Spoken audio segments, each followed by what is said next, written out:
Bonsoir mes très chères dames, cette vidéo est réservée uniquement pour les femmes et on m'a demandé récemment de parler de l'éducation. On m'a posé une question très précise sur l'éducation et on m'a demandé en plus de ça de faire encore des vidéos sur l'éducation. Alors ce soir je mets, sur un piédestal l'éducation et voilà, on en parle. L'éducation et le culot des enfants.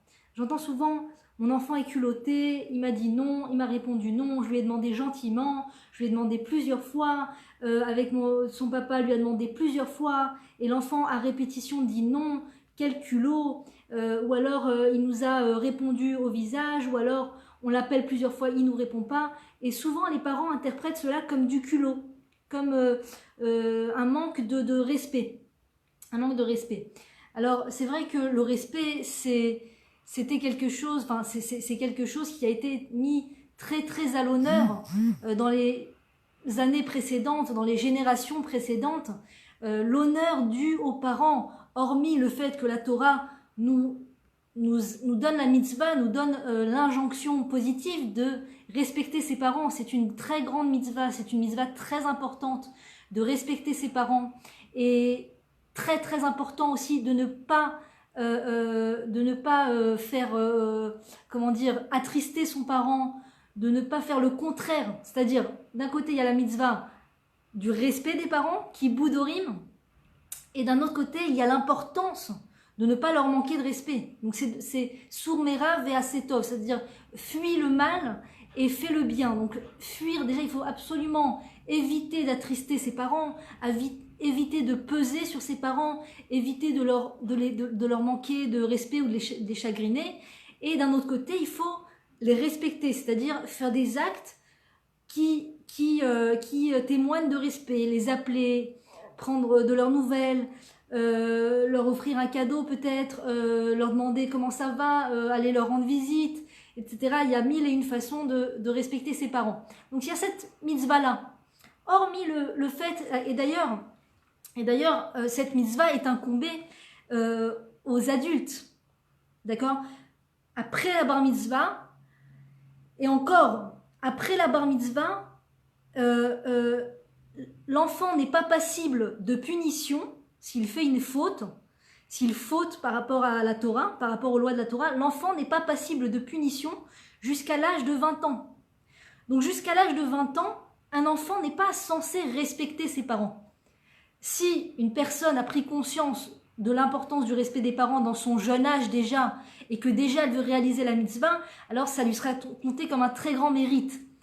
Mais ne vous inquiétez pas, si nos enfants nous manquent de respect, tant qu'ils n'ont pas passé l'âge de 20 ans, ils ne sont pas passibles de punition. Donc rien de grave, ce n'est rien de grave. Et je pense que c'est très important que il ne faut pas, en tant que parent, absolument tenir à ce qu'on nous respecte, à ce que les enfants me respectent. Mais enfin, c'est écrit dans la Torah.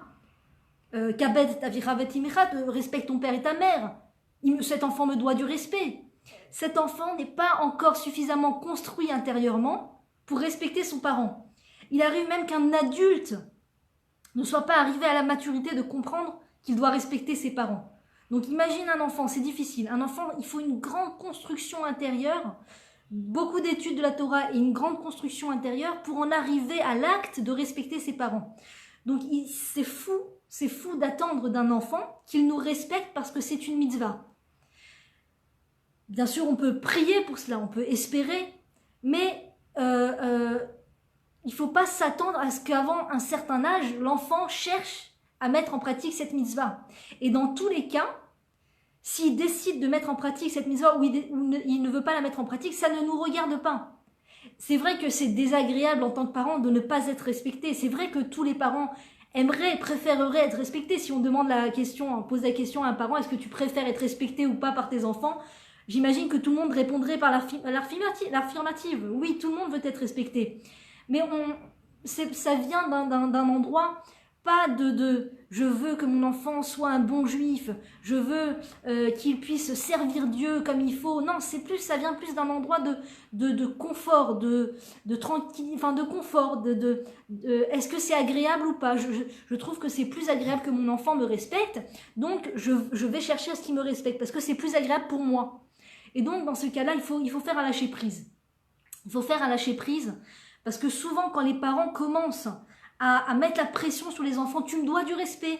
Tu me dois du respect, il y a une mitzvah de respect. Même si le parent ne s'appuie pas sur la mitzvah, ne s'appuie pas sur la vision de la Torah, juste comme ça, tu me dois le respect. Je suis ton aîné, je suis plus grand que toi, tu me dois le respect. Le fait d'imposer à un enfant de nous respecter, ça donne tout sauf envie de respecter. C'est-à-dire que l'enfant va peut-être te respecter par peur, par crainte, mais ça va pas durer. Dès qu'il va prendre un peu de confiance en lui, dès qu'il va grandir et qu'il aura le choix entre te respecter et se barrer de la maison, pardon pour l'expression, il va choisir la seconde. Parce que intérieurement, il n'est pas motivé à me respecter. Parce que pour respecter un parent, pour respecter son parent, pour respecter quelqu'un, il faut vraiment que ça vienne d'une volonté intérieure, hormis sauf un cas d'élevage, d'accord, comme tu élèverais un chien, tu élèves un chien, tu domptes un chien, donc tu lui tends un morceau de viande, et là il te fait la petite cabriole que tu attends qu'il fasse. Donc si tu élèves ton enfant, si tu fais de l'élevage au lieu de faire de l'éducation, c'est-à-dire tu fais peur à ton enfant. Si tu me respectes pas, attention, tu n'auras pas de glace ce soir. Si tu me respectes pas, finis les vacances. Si tu me respectes, donc si tu lui fais par la crainte, donc il y aura peut-être un résultat d'élevage. Comme un chien va être élevé par son maître, il y aura peut-être un résultat d'élevage. L'enfant va faire ce que son parent lui dit parce que sinon, pas de vacances. Mais ça vient pas de l'intérieur. Ça vient pas de l'intérieur. Et la Torah nous donne un très bon conseil. Shlomo Amelech, le plus sage de tous les hommes, nous donne un très bon conseil. Chanor lanar alpi darko, kede shekshe yaskin lo yasur mimena. Éduque ton enfant d'après son chemin pour que quand il arrive dans sa vieillesse, quand il grandisse, il ne quitte pas son chemin. Il ne quitte pas son chemin. Lo yasur mimena. Il ne quitte pas les enseignements qu'il a reçus dans l'enfance. Les enseignements de Torah, les enseignements moraux, éthiques que les parents ont donnés. Il faut éduquer pour arriver à ce résultat très important où l'enfant ne montre pas juste des résultats tant qu'il est sous ma tutelle, mais qu'il continue après, même si le parent n'est plus de ce monde, jusqu'à qu'on puisse être en vie le plus tard possible, en bonne santé. Mais même si le parent n'est plus de ce monde, le parent désire avant tout que son enfant soit quelqu'un de bien, d'accord? On n'a pas envie juste d'avoir des résultats. Enfin, normalement, si on aime son enfant, on ne veut pas juste des résultats instantanés. Juste, vas-y, montre-moi que tu m'écoutes. Vas-y, je te fais peur. Vas-y, montre-moi que tu t'es amélioré dans les notes. Attention. Qu'est-ce qu'on veut vraiment, finalement? Qu'est-ce qu'on veut vraiment? Que mon enfant ait goût aux études et le goût de l'étude? Ou alors qu'il ait une bonne note tout de suite et maintenant parce qu'absolument maintenant je veux qu'il s'améliore, parce que je lui ai demandé, parce que c'est pas possible d'avoir une telle des notes pareilles, je veux absolument qu'il ait les meilleures notes parce que ça me rend fou de voir des notes aussi basses et ça me rend fou de voir qu'il n'est pas concentré dans son étude et dans ses devoirs. Qu'est-ce qu'on veut? On veut quelqu'un qui a le goût pour l'étude, ça veut dire que tu sois là ou que tu sois pas là. S'il a du temps de libre, qu'est-ce qu'il fait? Il va choisir d'étudier, il va choisir de faire ses devoirs, il a envie. Il a envie parce que intérieurement, il a compris qu'il gagne à faire ses devoirs. Ou bien alors, est-ce que tu veux qu'il fasse ses devoirs parce que tu lui as dit, parce qu'il doit t'écouter, parce que c'est toi le parent, parce qu'il n'a pas à te manquer de respect, parce que c'est du culot de ne pas écouter. C'est deux voies complètement différentes. La première voie, qui est que je vais t'imposer quelque chose par tous les moyens et tu vas montrer instantanément que tu vas changer, sinon c'est du culot. C'est un moyen malheureusement qui donne des fruits à court terme et à long terme peut-être catastrophique. La plupart du temps est catastrophique parce qu'après, à long terme, dès que l'enfant a un petit peu de maturité, un petit peu de liberté, d'accord, ne demande plus trop la question à ses parents, il fait tout ce qui lui plaît, il fait tout le contraire de ce qu'on l'a contraint à faire. Parce que Dieu a créé les êtres de manière à ce qu'on désire être libre. Les êtres humains ont une volonté intérieure de liberté. Réroute. C'est ce qu'on se souhaite à Pessah. C'est d'être des Bnei Chorin, des gens libres de l'esclavage. Ne plus être esclave, ne pas faire les choses par esclavagisme, ne pas faire les choses par contrainte. faire les choses parce que je suis libre intérieurement et j'ai choisi en mon âme et conscience de faire cela. Donc, étant créé comme ça intérieurement, notre enfant, s'il est en bonne santé, il est encore en bonne santé morale, s'il n'a pas été trop écrasé par le poids des parents, par la rigueur des parents, normalement, dès qu'il aura un petit peu la possibilité de faire ce qu'il veut, il va fuir ce à quoi il a été contraint. Si on l'a contraint à faire ses devoirs, il fera tout sauf ses devoirs dès qu'il en aura l'occasion. Si on l'a contraint à, je sais pas moi, appeler quelqu'un pour dire merci, d'accord, avec lourdeur comme ça, avec difficulté, eh ben, il détestera dans sa vie appeler des gens pour dire merci. C'est vraiment la dernière des choses qu'il fera parce que ça sera pour lui, ça aura le goût amer, Pourquoi est-ce qu'on mange des herbes amères à Pessah? Le goût amer de l'esclavage. Appeler pour dire merci, ça laisse en moi une trace amère parce qu'on m'a forcé quand j'étais petit, on m'a forcé sans respect, sans pédagogie. Donc l'enfant, enfin l'être étant libre, on espère qu'il ait encore toute sa liberté intérieure, il va fuir ce dont il a été contraint. Et il y a le deuxième chemin. Le deuxième chemin, c'est quoi? C'est tu éveilles l'envie chez l'enfant de. Tu lui donnes le sentiment qu'il est libre. Enfin, c'est très sur un fil en fait. C'est-à-dire, d'un côté, il faut le guider, bien entendu, mais d'un autre côté, je vais vous dire, en 2 mots, la meilleure recette pour donner envie à quelqu'un d'eux, c'est de toujours mettre la lumière sur ce qu'il a réussi à faire. De toujours uniquement se concentrer et regarder ce qu'il a réussi à faire.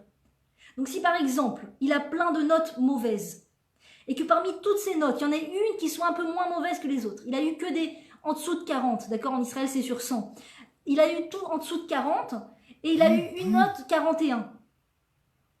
Si tu veux maintenant vraiment rendre service à ton enfant, il y a 2 choses. Si tu veux te lâcher tes nerfs, alors à ce moment-là, ne pose pas de questions et réagis comme tes tripes te le disent. Réagis, vas-y, énerve-toi, vas-y, crie, vas-y, fais des menaces.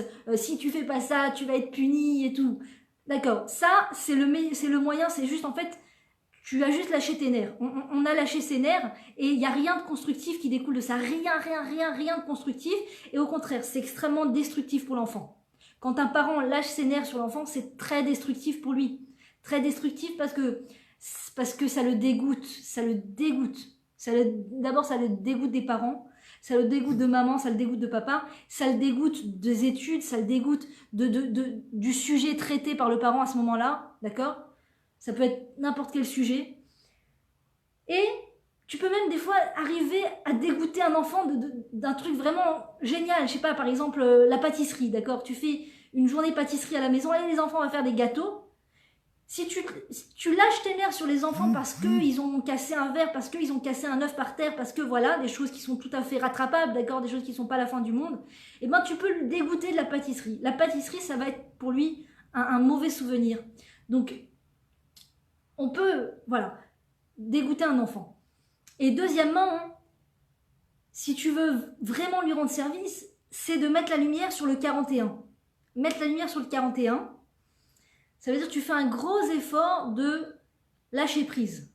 Lâcher prise. Je ne vois pas les autres notes. Toutes ces 40, 30, 20, 0 qui me rendent furieuse, pendant un instant, je vais faire un exercice d'imagination où je ne les vois pas. Ils n'existent pas. Ils ne sont pas existants.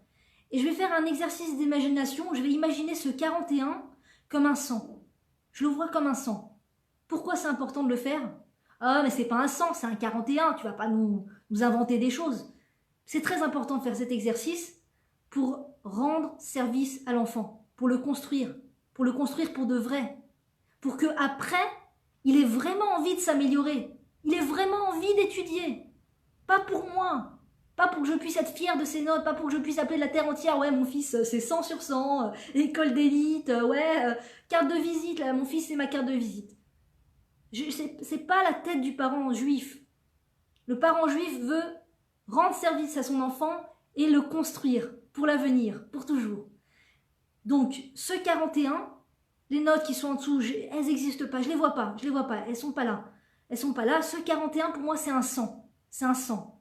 Mon chéri, 41, t'as réussi à avoir en quoi? En sport. En sport. C'est merveilleux, mon chéri. Je savais que tu pouvais y arriver. C'est très important de lui dire qu'on sait qu'il peut y arriver. Qu'on a confiance en ses capacités. C'est très important.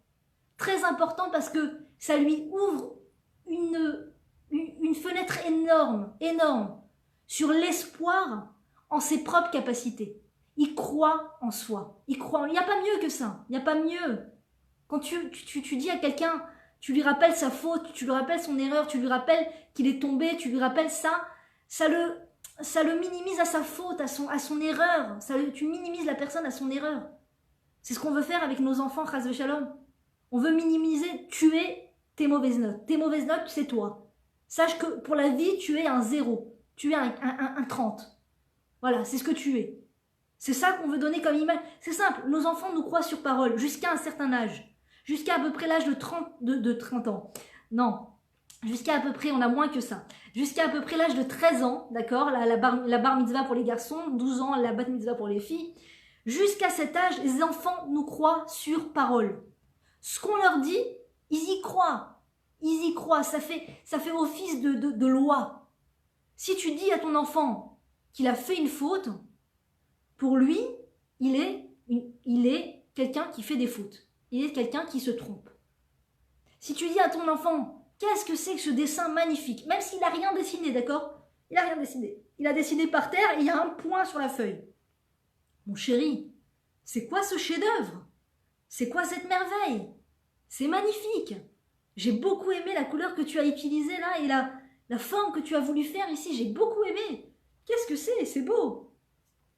C'est beau. Donc, quand tu t'extasies, même s'il n'y a rien encore, il n'y a rien. L'enfant, il y croit. Il y croit. Je suis bon en dessin. Je suis bon à l'école. Je suis bon en études. Maman me l'a dit. Maman me l'a dit. Même si la prof le descend, même si le directeur le descend, maman, papa croient en lui. Ils m'ont dit qu'ils étaient capables. Ils m'ont dit que j'avais un 41, que c'était génial, que je pouvais faire, papa, que je peux faire mieux. Non, non, tu peux faire mieux, c'est une phrase terrible. Tu peux faire mieux, c'est t'es nul, quoi. C'est t'es nul, c'est un synonyme de t'es nul. Donc, je savais que tu pouvais y arriver. Je savais. C'est tout. Et tout le reste qui va pas, on ferme les yeux. Lâcher prise. Pour son bien. Pour son bien. Sa chambre est pas rangée, je lui ai demandé de ranger. Je vois rien. Je vois rien. Je rentre dans sa chambre. Je fais un gros effort sur moi de trouver quelque chose qui va dans sa chambre. Mon chéri, les livres sont bien ordonnés en place. Non, j'ai pas touché, maman, c'est toi qui avais rangé. Eh bien, colle à cavode, mon chéri, parce que tu les as pas désordonnés. Colle à cavode. Il y a que ça. Il y a que ça dans cette génération-là, maintenant, les âmes de maintenant. D'accord? Si à l'époque, on a été habitué à un autre style d'éducation, peut-être qu'à l'époque ça marchait, je sais pas, parce que des fois on peut entendre les parents, les grands-parents qui nous disent oui à l'époque, mon grand-père me regardait avec insourcillement et on fonçait sous la table, et on se cachait, et on se taisait, et il n'y avait pas de bruit, et il y avait de l'ordre, et ça c'était de l'éducation. Eux, ils savaient nous éduquer. Eux, ils savaient, d'accord, ils avaient de l'autorité. Qu'est-ce que c'est que les parents d'aujourd'hui qui n'ont pas d'autorité, d'accord? C'est pas grave, parce que ça veut dire que c'est vraiment, à l'époque, c'est ce qu'il fallait. C'est ce qu'il fallait pour éduquer les générations, apparemment. Mais il se trouve que les âmes qui viennent maintenant en cette période correspondent avec le retour du peuple juif sur sa terre. Donc c'est un changement radical de perception des choses, de perception de la vie. On n'est plus sur une terre étrangère, même si vous n'êtes pas encore en Israël, même si vous êtes en dehors d'Israël et que vos enfants sont nés en dehors d'Israël et qui vivent en dehors d'Israël, ce sont ces mêmes âmes, d'accord? Ce sont ces mêmes âmes, ça s'appelle Nishmot Geoula, c'est les Neshama de la Geoula, ce sont les âmes de la période de la délivrance. Ce sont des âmes très, très, très spéciales, très sensibles, qui ont énormément de force, énormément d'énergie, qui sont courageuses, très courageuses, et qui ont ce culot, ce qu'on interprète comme du culot, nous des fois les parents, c'est en vérité un témoignage de leur courage intérieur. Ils témoignent qu'ils sont ces nouvelles âmes. ces nouvelles âmes qui viennent pour reconquérir la terre d'Israël, reconquérir l'esplanade du temple et reconstruire le temple. Pour reconstruire le temple et récupérer l'esplanade du temple, il faut des gens, pas des gens écrasés, d'accord, qui ont peur de leur ombre, parce que le grand-père les a toujours effrayés et tout ça. On peut pas récupérer le mont du temple, on peut pas récupérer le pays d'Israël si on est mort de trouille. Donc Dieu a fait en sorte que pour cette période de la délivrance, je sais que c'est des choses un peu profondes, mais on est obligé de passer par là pour comprendre le lien de à quelle âme nous avons affaire. Nos enfants ne sont pas ne sont pas notre génération à nous, ne sont pas la génération de nos grands-parents. Donc ce que nos ancêtres nous ont laissé comme image de l'éducation, alors on doit faire exactement l'inverse. Exactement l'inverse. Si à l'époque c'était de l'éducation à la rigide, avec le sourcillement, avec le regard de travers, avec je te dis, tu fais ce que je te dis et tu m'écoutes et je suis ton parent et tout ça, eh bien il faut faire exactement l'inverse. Exactement l'inverse. De la douceur, un regard positif et encourageant, des mots, des phrases qui encouragent, prendre le temps. Je sais quand on a l'esprit très très occupé par le professionnalisme et le travail quand une femme a un poids trop lourd sur ses épaules, elle n'a pas le loisir et elle n'a pas elle n'a pas la disponibilité intérieure et la tranquillité et la sérénité intérieure pour pouvoir prendre le temps d'observer son enfant et d'observer ce qu'il a réussi à faire de bien. Quand le temps nous est compté parce qu'on a la femme s'est malheureusement mis un poids trop lourd sur ses épaules, elle a pas le temps et elle manque de patience malheureusement, et après ça fait qu'elle n'a pas le temps de faire tout ce processus là, de regarder ce qu'il y a de bien et tout ça. J'ai pas le temps, moi j'ai le travail, j'ai tout ça, je me lève tôt, je me couche tard, tout ça, et donc du coup on est très très pris, et en fait on nous dit que la femme a reçu la bina yetera, c'est-à-dire la compréhension supérieure, une compréhension supérieure. Il est dit dans la Torah que les femmes étaient supérieures en prophétie que les hommes. On parle des matriarches et des patriarches. Les femmes, les matriarches avaient une prophétie supérieure aux hommes. Et c'est pour ça que Dieu a dit à Abraham, Tishma bekol Sarah. Écoute ce que Sarah, ta femme, te dit. Fais ce que ta femme te dit. Quand Sarah a dit à son mari, je sens que ce demi-frère, enfin ce Ishmaël là, est de mauvaise influence pour mon fils. Abraham, c'est son propre fils, Ishmaël, d'accord? Il a le cœur brisé d'entendre ça. Sarah lui dit, tu dois faire partir ce Ishmaël de là. Abraham est complètement déchiré intérieurement, il se dit mais c'est mon fils, je ne peux pas le faire partir. Et là Dieu lui dit écoute ce que ta femme te dit. Ce Ishmaël est de très mauvaise influence pour ton fils, Yitzhak, votre fils, toi Sarah. Donc Dieu est obligé de dire à Abraham fais confiance en ta femme. Donc la femme a reçu cette bina, cette connaissance, cette intelligence supérieure, ce ressenti, elle ressent les choses, elle peut ressentir les choses. Mais pour pouvoir faire usage de cette compréhension supérieure, elle doit être sereine et avoir le temps, la liberté, le loisir d'observer son enfant, d'observer les choses positives que l'enfant fait, ne pas être dans un marathon. Quand on est dans un marathon, dans une course effrénée, après les résultats, après le travail, après le diplôme, après des choses qui sont en dehors de la maison, quand on est dans une course effrénée, on n'a pas le loisir d'utiliser ce cadeau extraordinaire qu'on a reçu en tant que femme, qui est de ressentir l'enfant, de sentir comment l'enfant se sent et de pouvoir arriver à des conclusions par rapport à ce que l'enfant doit recevoir comme éducation, comment il faut lui parler, etc. Donc ça fait beaucoup partie du jeu. C'est-à-dire que si vous voulez mettre en pratique ces conseils, mais que d'un autre côté, on a une vie très, très... où on manque de temps, c'est vrai qu'on peut se sentir pris à la gorge, comme on dit. On peut se sentir mise au pied du mur en se disant mais je veux bien, mais j'ai pas le temps moi de regarder ce qu'elle a fait de bien, j'ai pas le temps. Donc c'est bien de prendre le temps. C'est bien, si on sent qu'on n'a pas le temps, il faut se demander pourquoi est-ce qu'on court, après quoi on court et pourquoi est-ce qu'on court après ces choses-là. Et est-ce que c'est plus important, moins important que mes enfants? Est-ce qu'il faudrait peut-être que régresse dans mes horaires de travail, peut-être que je régresse dans le travail que je prends sur moi, parce qu'il faut savoir que les revenus, la parnassa, sont donnés par Dieu et décidés par Dieu le jour de Rosh Hashanah et peuvent tout à fait passer par le mari. On n'a pas besoin de faire 2 tuyaux pour faire passer la parnassa, il ne faut pas avoir trop peur par rapport à ça. Et Dieu donne les revenus à tout celui qui fait sa volonté. Et Dieu vraiment demande aux mères, en ce moment on fait un casting de maman, recherche ces cœurs de maman qui vont se poser les bonnes questions et faire les bons choix et pouvoir se concentrer sur une vraie éducation digne de cette génération, digne de maintenant. Pas faire du copier-coller des générations précédentes.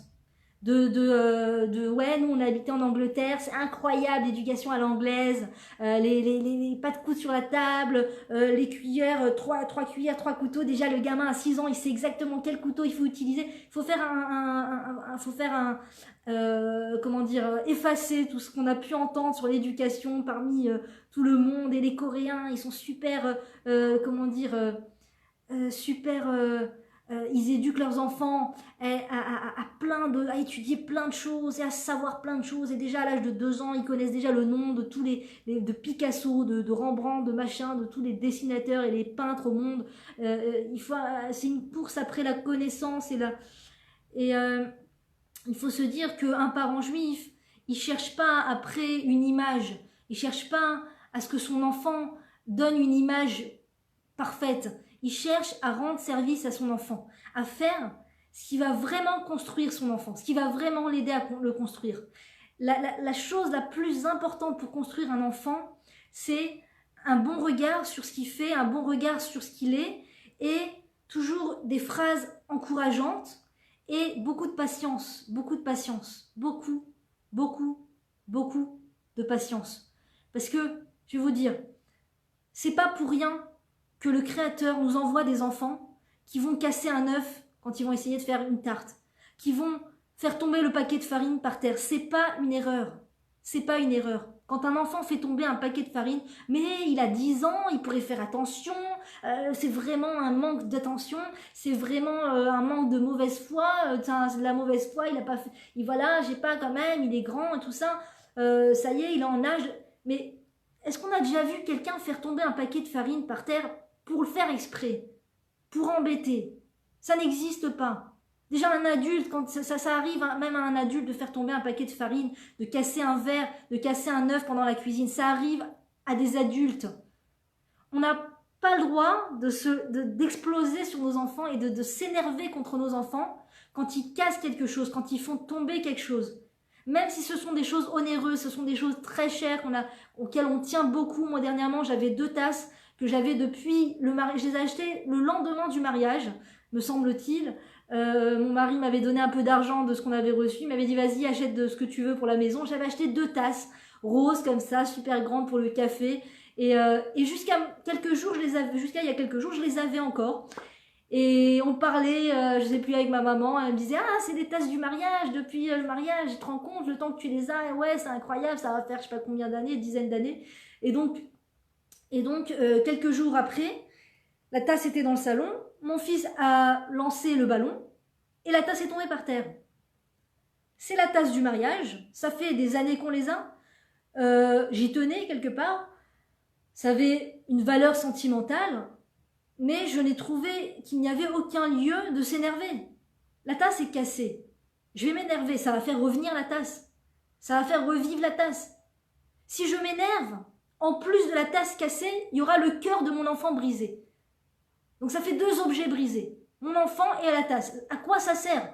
On est des collectionneurs d'objets brisés. D'accord? Ah, tu brises la tasse, et ben je vais te briser ton cœur.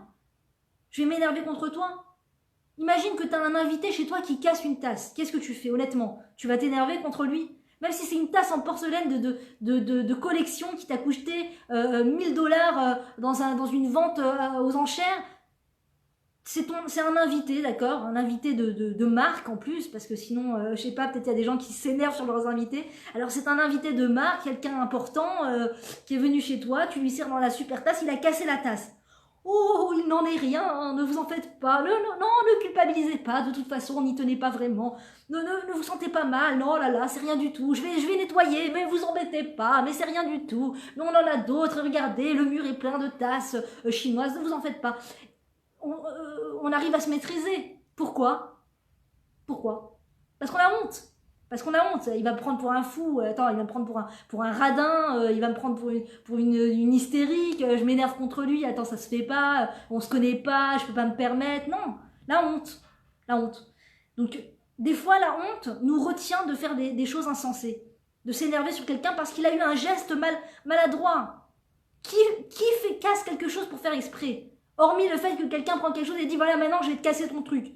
D'accord, il l'a fait exprès, mais quand quelqu'un, par maladresse, c'est même pas de la maladresse, c'est une volonté précise du Créateur. Le Créateur a voulu qu'à telle heure, tel jour, telle personne casse tel objet. Et si tu t'énerves, même intérieurement, c'est un manque de foi. C'est un manque de émouna. Hormis le fait que ça brise l'enfant, c'est un manque de foi grave. Dieu voulait que cette tasse se casse. Dieu voulait que ce paquet de farine se renverse. Mais j'avais que 2 paquets de farine, et c'est le paquet de farine des chalotes de Shabbat, et j'aurais pas suffisamment de chalotes, et j'ai des invités, et tout. Le Yetzirara, il met le scénario, tu sais, il fait monter le scénario et tout. Oh, il te susurre des mots à l'oreille. Oh là là, c'était le seul paquet de farine, et là, toutes les bacolettes sont fermées, hein, et tous les supers sont fermés, et les invités sont sur le point d'arriver. Qu'est-ce qu'ils vont dire de tes chalotes, et qu'est-ce qu'ils vont dire du fait que t'as plus de tasse chez toi, et qu'est-ce qu'ils vont dire? Tais-toi, je suis en train de construire mon enfant, là. Mon enfant est beaucoup plus important que tout ce que tu as à me dire. Je suis en train de construire un être. Je suis en train de faire pousser un être. Je peux pas me permettre de craquer. Je peux pas me permettre de m'énerver. C'est pas, ça n'a pas lieu d'être. Ça n'a pas lieu d'être. Surtout que c'est insensé. Il l'a pas fait exprès. Est-ce que j'aimerais, moi, quand je fais des choses, je fais pas exprès, que quelqu'un me tombe dessus. Oh, t'as fait ça! Oh là là, t'as fait ça! Mais ça va, oui, mais qui vous êtes? Dégagez de chez moi, c'est quoi cette voix horrible? Ça arrive à tout le monde de faire des erreurs, oui, ça arrive à tout le monde de faire des erreurs. Donc nos enfants, les premiers, et ils ne le font pas exprès.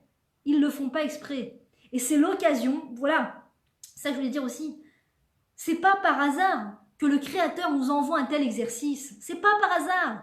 Ça aurait pu être évité. Je suis sûre que si on avait mis un anti-adhésif, un anti-dérapant, un truc là, une barrière, pour pas qu'il rentre, pour pas qu'il passe, ça aurait pu être évité. Non. Même avec tous les moyens du bord, même avec un garde dans la cuisine, ça devait arriver, ça va arriver. Ça va arriver. Pourquoi? C'est pas un hasard. Le Créateur veut nous aider à grimper l'échelon intérieur de la patience, du lâcher-prise, des objets, des biens personnels, des biens physiques, enfin des biens, comment on dit, matériels. Je veux que tu fasses un lâcher-prise sur le matériel. Je veux que tu fasses un lâcher-prise sur le qu'en dira-t-on des invités, des machins et tout ça. Je veux que tu fasses un lâcher-prise pour permettre à cet enfant de se construire. Le Créateur, au travers de notre enfant, est en train de nous rendre Ben Chorin, Bat Chorin, de nous rendre libres. Imagine toute ta vie, tu es esclave des objets. J'ai décidé de ne pas avoir d'enfant, que Dieu préserve. J'ai décidé de ne pas avoir d'enfant parce que je tiens trop aux objets de ma maison, d'accord? Ma maison est un musée. Ma maison, c'est mon musée. Alors attention, no touch, hein.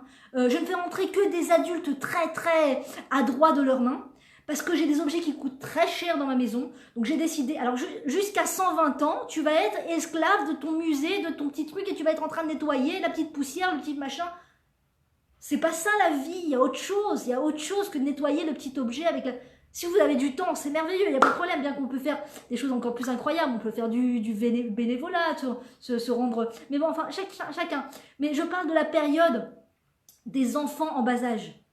Et des enfants de manière générale. Je parle de la période des enfants en bas âge. Après, vous voulez faire de la déco chez vous, mais Baruch Haba, vous voulez faire des vases chinois, des trucs et tout, mais avec plaisir, c'est bien. On dit dans la Torah, Dira Na'a Machivat Hanefesh. Une maison agréable permet à l'esprit d'être plus ouvert, plus grand, agrandit l'esprit. Donc, Donc il n'y a pas de problème, est-ce que la maison soit jolie, est-ce que la maison soit belle, il n'y a aucun problème, on ne doit pas avoir des tas de saletés, de machins pour dire voilà chez moi pas de problème, lâcher prise totale, non c'est sûr, il faut qu'il y ait un minimum d'ordre et d'harmonie, etc., il n'y a pas de problème. Mais cette période où on fait grandir des enfants à la maison, il faut faire un ménage à l'intérieur de sa tête.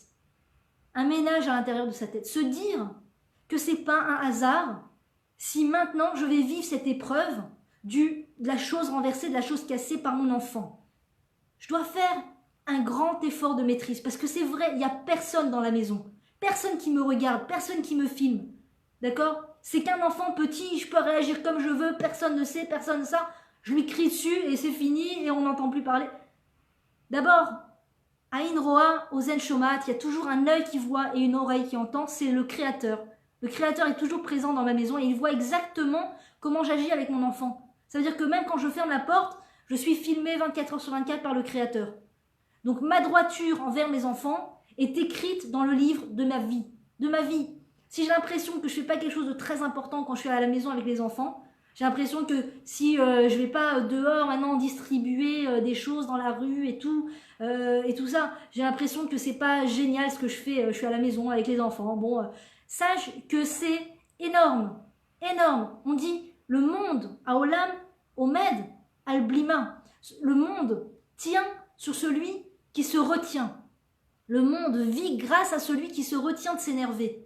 Donc ça veut dire que quand tes enfants à la maison vont te faire passer par plusieurs défis, ils vont casser des objets, ils vont renverser des choses, tu es en train de faire tenir le monde, parce que tu es en train de te retenir de t'énerver, pour leur bien, par droiture, par crainte du ciel, et parce qu'on comprend que ça ne les construit pas, ça les détruit, ça leur nuit. Ce sont des âmes et des enfants qui sont appelés à devenir des gens très grands, de très grande envergure. Le peuple juif de demain, c'est un peuple d'un très grand niveau. Très grand niveau. C'est le peuple qui est appelé, ce sont les enfants qui sont appelés à devenir des adultes prophètes. Nevi'im, obne Nevi'im. Prophète ou fils de prophète. Donc c'est un grand programme. Et pour que quelqu'un soit prophète, il faut qu'il soit heureux, joyeux. C'est la joie qui amène la prophétie. Il faut qu'il soit joyeux et bien dans sa peau.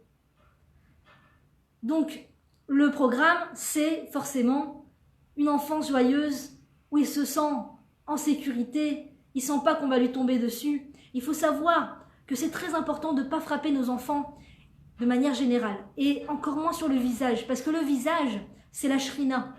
Quand on frappe un enfant au visage, Chas v'Shalom, c'est comme si on frappe la shrina. La shrina, c'est Dieu, c'est la présence divine. La présence divine. Un enfant a la présence divine sur son visage. Donc c'est très important de ne pas frapper au visage, Chas v'Shalom, de ne pas frapper du tout l'enfant, parce que c'est pas du tout une technique qui... Ça n'a pas lieu d'être. On ne frappe pas un enfant. De la même manière qu'on ne frappe pas un adulte, on ne frappe pas un enfant. Et ça n'a rien d'éducatif.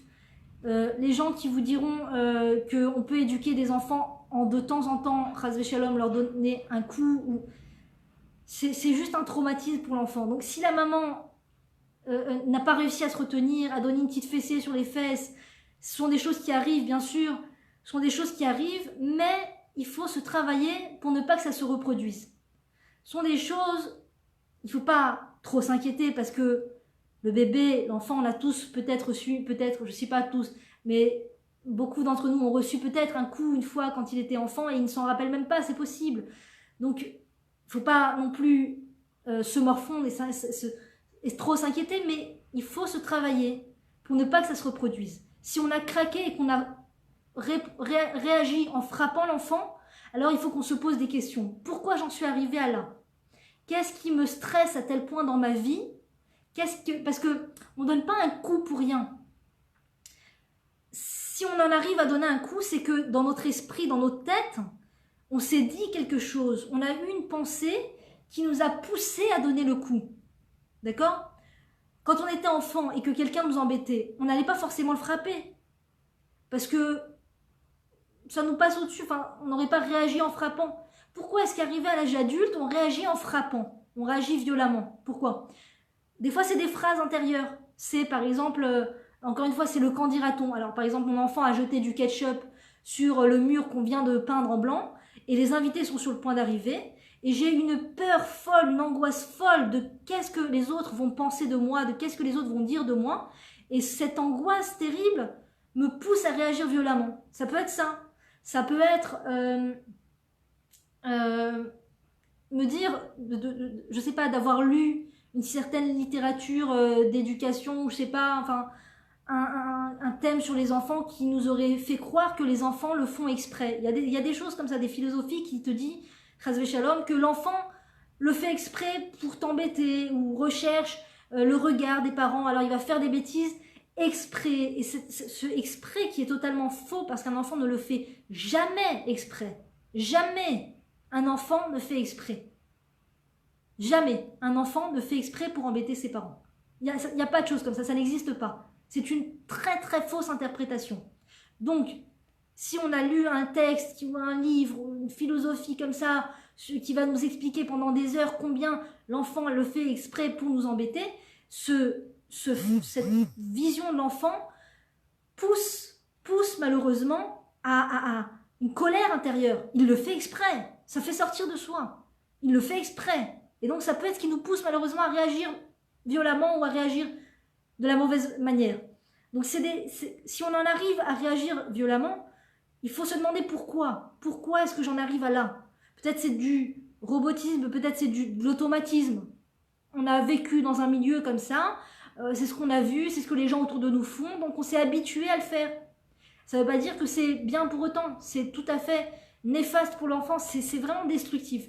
Le coup ou le mot blessant, le cri, ce sont des choses qui vont tamponner dans l'esprit de l'enfant, dans le cœur de l'enfant, dans la chair de l'enfant, qu'il est un être qui n'est pas digne d'être aimé. Qu'il est un être tellement problématique qu'il ne mérite pas d'être aimé, il ne mérite pas de vivre, il ne mérite pas d'être aimé.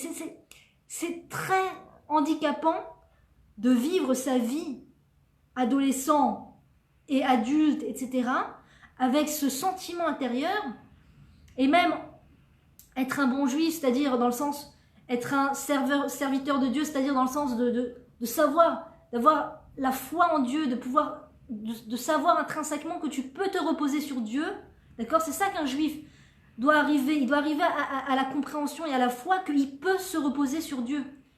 Combien ce manque de foi que on ne sait pas combien on peut se reposer sur Dieu, combien ça nous empêche d'avancer en tant que juifs, combien ça nous empêche de faire des choses importantes, des fois ça nous empêche de faire l'alia, des fois ça nous empêche de rester mariés, des fois ça nous empêche d'avoir des enfants. On croit que on ne peut pas se reposer sur Dieu, qu'il y aura un problème financier, qu'il y aura un problème de telle sorte qu'on va se faire attaquer, qu'on a un problème. Et tout ça découle de ces coups qu'on aurait reçus enfant, de ce mot blessant, de ce cri qu'on aurait reçu, entendu. Encore une fois, c'est pas un cri qui va changer qui va détruire l'enfant, c'est pas un coup qui va détruire l'enfant peut-être, mais il faut savoir qu'il faut pas que ça se reproduise. Ça, c'est arrivé une fois, c'est une chose, il faut pas que ça se reproduise. C'est pas un chemin d'éducation, on n'aide pas l'enfant comme ça, et soi-même, c'est pas ce que le Créateur attend de nous. Le Créateur attend de nous, justement, qu'on se retienne, qu'on soit dans le lâcher-prise, qu'on soit dans le travail sur soi. C'est la chose la plus importante pour une femme, c'est simple.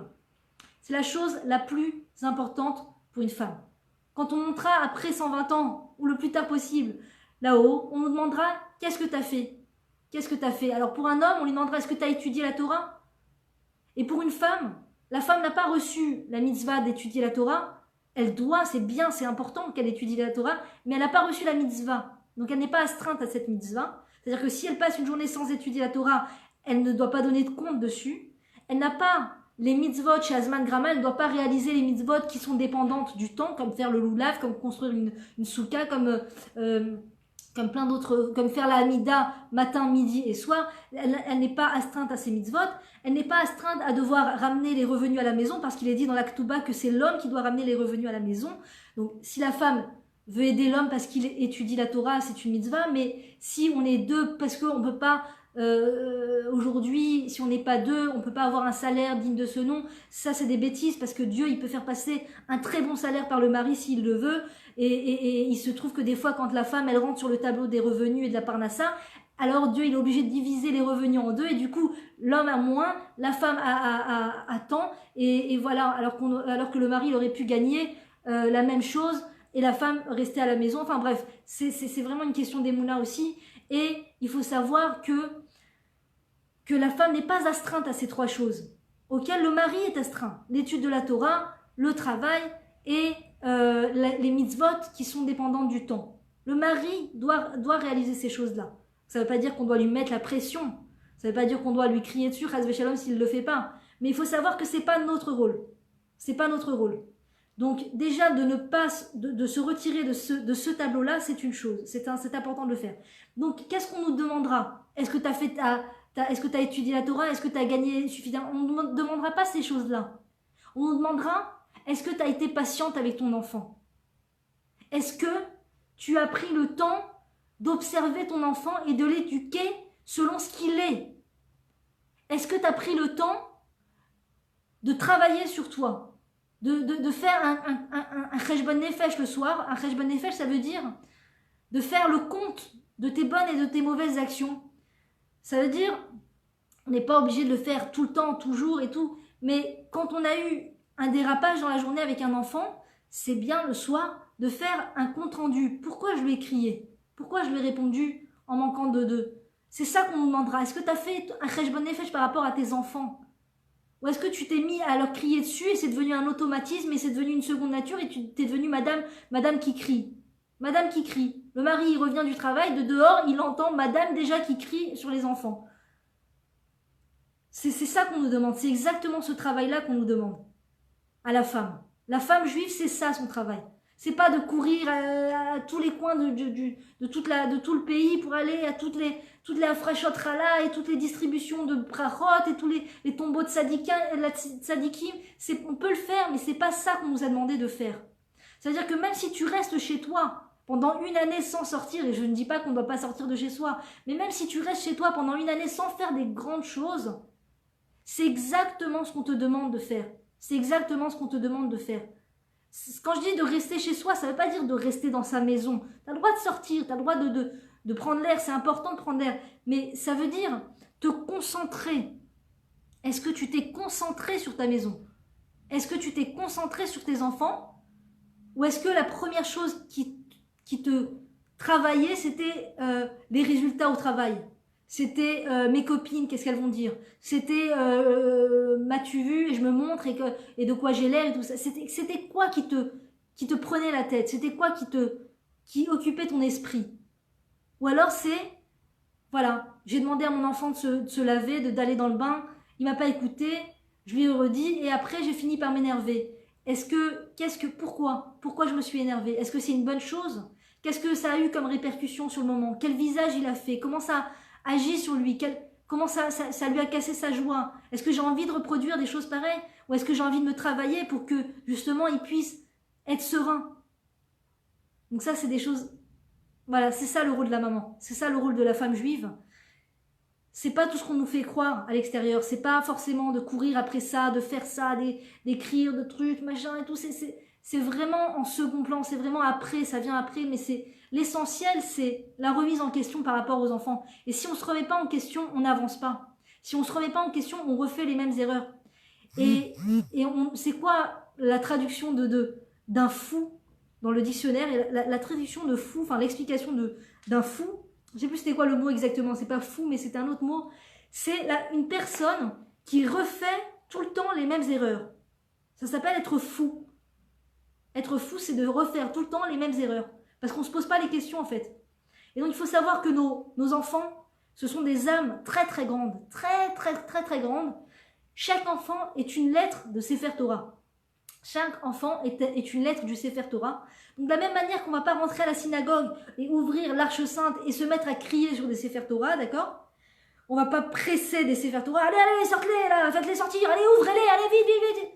On prend le temps, on lit la Torah, on regarde avec beaucoup d'honneur pour la Torah, on regarde le Sefer Torah, on embrasse le Sefer Torah. Et bien nos enfants, c'est des Sifrei Torah Chaim, c'est des Sifrei Torah, des livres de Torah vivants. Vivants. On a la chance de porter dans nos bras des Sefer Torah, des livres de Torah vivants. Donc il faut leur donner le